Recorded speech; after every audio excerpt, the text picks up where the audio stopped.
నమస్తే. గత ఏడాది జరిగిన సార్వత్రిక ఎన్నికల్లో అధికార వైసీపీ ఘోర ఓటమిని మూటగట్టుకుంది. 151 ఎమ్మెల్యేలతో ఎన్నికలకు వెళ్లిన ఆ పార్టీ కేవలం 11 స్థానాలలో మాత్రమే విజయం సాధించగలిగింది.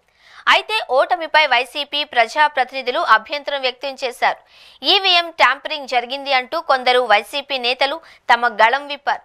వైసీపీ ఓడిపోవడంతో స్థానికంగా గెలిచిన నేతలు చాలా మంది కూటమి ప్రభుత్వంతో చేతులు కలుపుతున్నారు.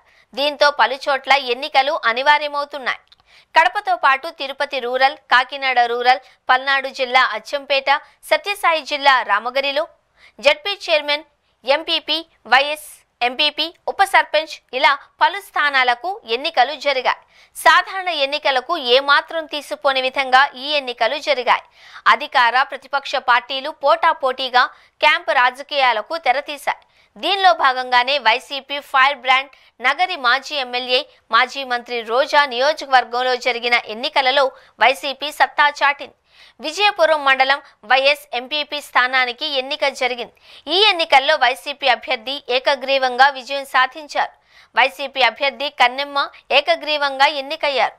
ఎన్నికల్లో 8 మందికి గాను 7 మంది ఎంపీటీసీలు ఓటు హక్కును వినియోగించుకోగా 7 మంది వైసీపీ అభ్యర్థిని బలపరిచారు. దీంతో ఎన్నిక ఏకగ్రీవమైంది. ఈ మేరకు రిటర్నింగ్ అధికారి కన్నెమ్మకు ధృవీకరణ పత్రాలను అందజేశారు.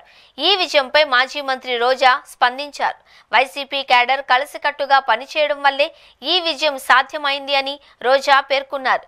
కూటమి నేతల కుయుక్తులను తమ పార్టీ అభ్యర్థులు తిప్పికొట్టారు అని రోజా ఈ సందర్భంగా చెప్పుకొచ్చారు.